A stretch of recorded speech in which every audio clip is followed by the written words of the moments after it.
Welcome to mister Zulfiqar YouTube channel. பரபரப்பான அரசியல் சூழல். உதயநிதி ஸ்டாலின் துணை முதலமைச்சர் ஆயிட்டார். அமைச்சரவையில் பெரிய மாற்றம். 3 அமைச்சர்கள் பதவியை இழந்திருக்கிறார்கள். இதுதான் இன்னைக்கு இந்தியா முழுவதும் பேசுபொருளாக இருக்கிறது. இதுல உதயநிதி ஸ்டாலின் துணை முதலமைச்சரானது ஒரு விமர்சனத்துக்குரியதாகவும் இருக்குது. உதயநிதி துணை முதல்வரானதற்கான தகுதி அவருக்கு என்ன இருக்குது? வாரிசு அரசியல் அப்படின்னு சொல்லி விமர்சனங்கள் எழுந்து கொண்டிருக்கிறது. இது நியாயம்தானா? இதில் சம்பந்தமாக என்னுடைய பார்வை என்ன அப்படிங்கிறத பத்தி தான் இந்த வீடியோல முழுசா பார்க்க போறோம். இந்த மிஸ்டர் சுல்ஃபிகர் யூடியூப் சேனலை சப்ஸ்கிரைப் பண்ணாம பாக்குறவங்க சப்ஸ்கிரைப் பண்ணிக்கோங்க. பெல் பட்டனை கிளிக் பண்ணி வச்சுக்கோங்க. அப்பதான் நம்ம அடுத்தடுத்து போடக்கூடிய வீடியோக்கள் உங்களுக்கு நோட்டிபிகேஷன்ல வரும். ஃபர்ஸ்ட், உதயநிதி ஸ்டாலின் துணை முதலமைச்சரானது இதை யார் விமர்சனம் செய்யறானா? பிஜேபி விமர்சனம் செய்து, அதிமுக விமர்சனம் செய்து, நாம் தமிழர் கட்சிக்காரர்கள் விமர்சனம் செய்கிறார்கள். திமுகவில் இருக்கக்கூடிய தொண்டர்கள், முன்னணி தலைவர்கள் இருந்து கடைகோடி தொண்டர்கள் வரையிலும் சந்தோஷத்தை வெளிப்படுத்துறத நம்ம பார்க்கிறோம். அடுத்த தலைவரை அடையாளம் காட்டியாச்சு, 2026 இவர் தான் முதல்வர் அப்படிங்கிற மாதிரி எல்லாம் சந்தோஷமா பேசிட்டு இருக்கிறத பாக்குறோம். சோ இப்போ உதயநிதி ஸ்டாலின் துணை முதலமைச்சராக பொறுப்பேற்க கூடாதா அப்படின்னு ஒண்ணு. வேற யாருக்கும் அந்த கட்சியில தகுதி கிடையாதா? உதயநிதி ஸ்டாலின் போட்டிருக்காங்களே அப்படின்னு கேட்டா, வேற யாரதான் துணை முதலமைச்சராக பொறுப்பேற்க வச்சாலும் விமர்சனம் செய்யாமலா இருக்க போறாங்க?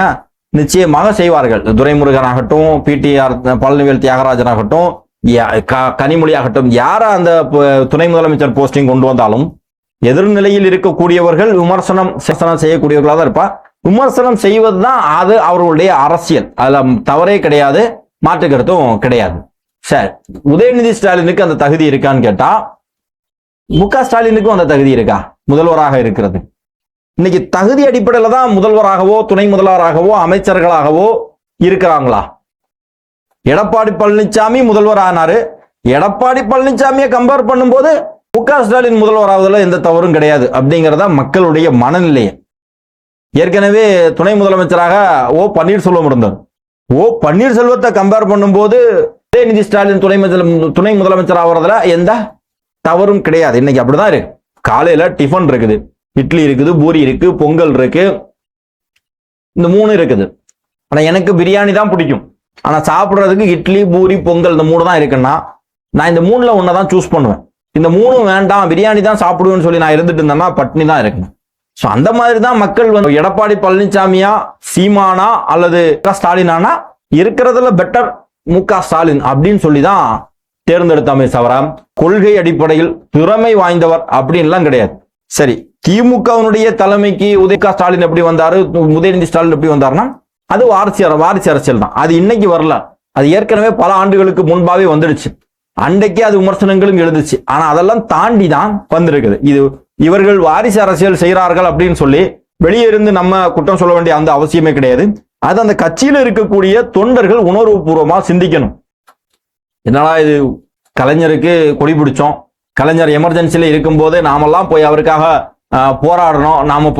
நம்மள பல பேர், என்னுடைய தாத்தா, என்னுடைய சித்தப்பா, என்னுடைய பெரியப்பா, என்னுடைய அப்பா எல்லாம் போய் சிறையில் இருந்தார். ரோடா தெருவா போஸ்டர் ஒட்டணும், கொடி கட்டணும், பல்வேறு அடக்குமுறைகளை சந்திச்சோம். அப்படி சந்திச்சுதான் இந்த கட்சியை இந்த அளவுக்கு கொண்டு வந்திருக்கிறோம். கலைஞர் அவருடைய காலத்துக்கு பிறகு தன்னுடைய மகன் முக ஸ்டாலினை அடையாளம் காட்டுறாரே அப்படின்னு சொல்லி திமுகவில் இருக்கக்கூடிய உடன்பிறப்புகள் குதித்தெழுந்திருக்கணும். ஆனா அவர்கள் அதை செய்யல, அவர்கள் அதை ஏற்றுக்கொண்டார்கள். அவங்களே அதை ஏற்றுக்கும் போது அதுக்கு அடுத்த தலைமுறை, கலைஞர் கூட கட்சிக்காக உழைத்த நபர்கள் அத்தனை பேர் இருந்திருக்காங்க, மேல இருந்து கீழே வரைக்கும். முக ஸ்டாலினை விடவும் தகுதியும் திறமையும் வாய்ந்த எத்தனை பேர் கட்சியில அடிமட்ட தொண்டனாக இருந்துகிட்டு இருக்கிறான். அந்த காலகட்டத்துலதான் கட்சியினுடைய முக்கிய பொறுப்புக்கு வரும்போது அவர்கள் ஏற்றுக்கொண்டார்கள். அதற்கு அடுத்த தலைமுறை தான் உதயநிதி ஸ்டாலினுடைய தலைமுறை. அன்னைக்கே ஏத்துக்கிட்டவங்க இன்னைக்கு ஏத்துக்க மாட்டாங்களா? இப்போ வாரிசு அரசியல் அது முடிசூடா மன்னர்கள் அப்படிங்கிறது மாதிரி ஆயிப்போச்சு. வெளியே பேசுறதுதான் சமூக நீதி, சமத்துவம், ஜனநாயகம் அப்படிங்கறதெல்லாம். ஆனா கட்சி அப்படின்னு சொல்லி அவங்களுக்கு முன்னாடி பார்க்கும்போது அப்பா மகன் பேர அப்படின்னு சொல்லி போகுது. இது ஏற்கனவே ஏத்துக்கிட்டாங்க அந்த கட்சிக்காரர்களும் சரி, தமிழ்நாட்டில் இருக்கக்கூடிய மக்களும் சரி, ஏன் ஈவன் நானே சரி. 2021ல திமுகவுக்கு ஆதரவாக தான் நம்ம வேலை பார்த்தோம். ஏன் அப்படின்னா எடப்பாடி பழனிசாமிக்கு இது பெட்டர் அப்படிங்கிறதா நினைச்சோமே தவிர இது வாரிசு அரசியல், இது அப்படின்லாம் நம்ம பார்க்கல. இதுல எந்த பெருசான தவறும் கிடையாது. இது ஏற்கனவே அப்படி ஒரு இதாயிடுச்சு. இவங்க மட்டும்தான் பண்றாங்களான்னா கேட்டா இல்ல. பன்னீர்செல்வம் அவருடைய மகன் ரவீந்திரநாத், பல அமைச்சர்கள், ஜெயக்குமார் அவருடைய மகன், இப்படி பல அமைச்சர்கள் அவர் அப்பா மகன் சொல்லி இருந்துகிட்டு இருக்கிறாங்க. காங்கிரஸ் கட்சியில இந்த வாரிசு அரசியல் தான் இருக்கு. பிஜேபியில பல முக்கிய அமைச்சர்களுடைய மகன்லாம் முக்கிய பொறுப்புகள் இருக்கிறாங்க. அங்கேயும் வாரிசு அரசியல் தான் இருக்கிறது. வாரிசு அரசியல் இல்ல, கொள்கை அடிப்படையில் இன்னைக்கும் அரசியல் கட்சிகள் இருக்குன்னா கம்யூனிஸ்ட் கட்சிகள் மாதிரியான ஒரு சில கட்சிகள் இருக்கு. இன்னைக்கு அதுல வாரிசு அரசியல் வந்தா விமர்சனம் செய்யலாம். இப்ப முத்தரசனுடைய மகன் மீண்டும் கம்யூனிஸ்ட் கட்சியுடைய தலைவராக வந்துட்டா விமர்சனம் செய்யலாம். என்னடா கம்யூனிஸ்ட் கட்சி இந்த மாதிரிப்பட்ட விஷயங்கள்லாம் இல்ல, கொள்கை ரீதியான சித்தாந்த ரீதியான கட்சின்னு சொல்லுதானே கம்யூனிஸ்ட்ல மக்கள் இருக்கிறார்கள், அதை நாங்க ஆதரிக்கிறோம், அங்கேயும் வந்து நீங்க எப்படி பண்றீங்களே அப்படின்னு சொல்லி கேட்கலாம். திமுக ஆல்ரெடி அப்படிதான், அதிமுக அப்படிதான் ஆயிப்போச்சு. அதுக்கப்புறம் அதுல போயிட்டு இதுல வந்து கூடுதலாக விமர்சனம் செய்யறதுல எந்த விதமான நியாயமும் இல்ல. அதுலயும் பிஜேபி காரங்கெல்லாம் வந்து உதயநிதி ஸ்டாலின் துணை முதலமைச்சராக வருவதற்கு என்ன தகுதி இருக்குன்னு சொல்லி கேட்கிறாங்க. நாட்டினுடைய பிரதமருக்கே பிரதமராக இருப்பதற்கான தகுதி இருக்கா இல்லையான்னு சொல்லி நம்ம சந்தேகப்பட்டு இருக்கக்கூடிய நேரத்துல உதயநிதி ஸ்டாலினுக்கு தகுதி இருக்கான்னு பார்க்க வேண்டியதெல்லாம் ஒரு பெரிய விஷயம் அப்படிங்கறதான் கேள்வி. ஆனா அதே நேரத்துல இன்றைக்கு இருக்கக்கூடிய இளைஞர்கள் இந்த அரசியலை தெளிவாக புரிந்து கொள்ளக்கூடிய மனநிலையில வரணும். உதயநிதி ஸ்டாலின் துணை முதலமைச்சரால எந்த தவறும் கிடையாது. அந்த கட்சியினுடைய எம்எல்ஏக்களும் அந்த கட்சியினுடைய தொண்டர்களும் தான் முடிவெடுக்கணும். நம்ம வந்து எம்எல்ஏவா யாரும் தேர்ந்தெடுக்கணும் அப்படிங்கிற முடிவை நம்ம எடுத்துட்டோம். அதற்கு பிறகு அந்த எம்எல்ஏக்கள் தான் முதலமைச்சர், அமைச்சர்கள், துணை முதலமைச்சர்கள்லாம் அவங்க தான் செலக்ட் பண்ணணும். யாரை முதலமைச்சராக மாற்ற வேண்டும், யாரை துணை முதலமைச்சராக ஆக்க வேண்டும் அப்படிங்கிற பொறுப்பை கொடுக்கறது தான் எம்எல்ஏவா நம்ம அவங்களுக்கு ஓட்டு போடுறது. நம்ம அந்த பொறுப்பை கொடுத்துட்டோம். இனி அந்த 5 வருஷத்துல அவங்க செய்ய வேண்டிய பொறுப்பு அவங்களுக்கு இருக்குது. அவங்க யாரை வேணா போடலாம், யாரை வேணா எடுத்து நீக்கலாம். அதை வந்து நம்ம தவறு அப்படின்னு சொல்ல முடியாது. அவருடைய நிர்வாகத்திற்கு எது கரெக்டா இருக்குமோ அதை வந்து அவங்க செய்யலாம். ஆனா அதே நேரத்துல இந்த நாட்டினுடைய அடிப்படை தன்மை ஜனநாயகம் அப்படின்னு ஒண்ணு இருக்கு. மக்களாட்சி நடைபெறக்கூடிய ஒரு மாநிலம். இங்க மக்கள் தான் தலைவர்கள். இங்க மன்னராட்சி நடைபெறல. அப்படி இருக்கும்போது திமுகவுக்கு என்னதான் மக்கள் ஆதரவளித்தாலும் அவர்களை தூக்கி உச்சாணி கும்பல வச்சாலும் உதயநிதி ஸ்டாலினை துணை முதலமைச்சராக ஆக்குவதற்கான வாய்ப்புகளும் அதற்கான வரைமுறைகளும் இருந்தா கூட ஆட்சி அதிகாரத்தில் இருக்கக்கூடியவர்கள் கொஞ்சமாவது யோசிக்கணும்.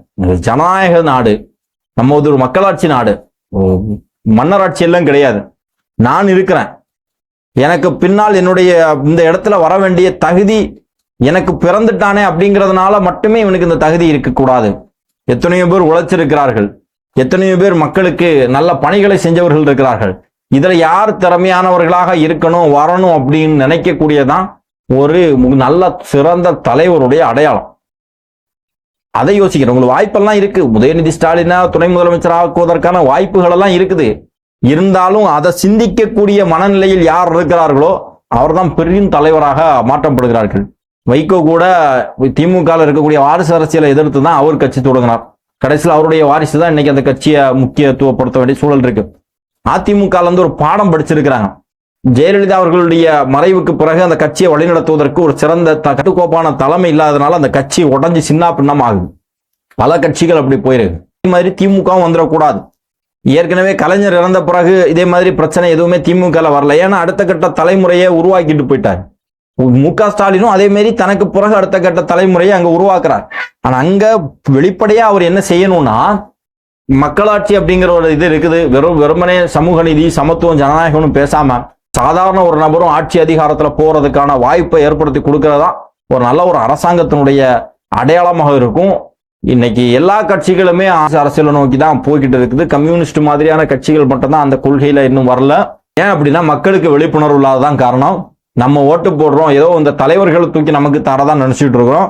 நாம வாக்களித்து தான் இவர்களை தலைவர்களாகவும் இவர்களை எம்எல்ஏக்களாகவும் எம்பிக்களாகவும் முதலமைச்சராகவும் துணை முதலமைச்சராகவும் மாட்டியிருக்கும் அப்படிங்கிற எண்ணம் மக்களுக்கு வந்து அரசியலை தெளிவாக படித்து அரசியலை புரிந்து கொண்டு அதன் அடிப்படையில ஓட்டுக்கு காசு வாங்காம எனக்கு இவன் சொந்தக்காரன், எனக்கு இவன் ஜாதிக்காரன் அப்படிங்கிற எண்ணம் இல்லாமல் நல்ல சிறந்தவர்களை ஆட்சி அதிகாரத்துல உட்கார வைக்கணும்னு சொல்லி என்னைக்கு மக்கள் நினைத்து வாக்களிக்கிறார்களோ அன்னைக்குதான் இது மாதிரியான பிரச்சனைகளுக்கு தீர்வு வரும்.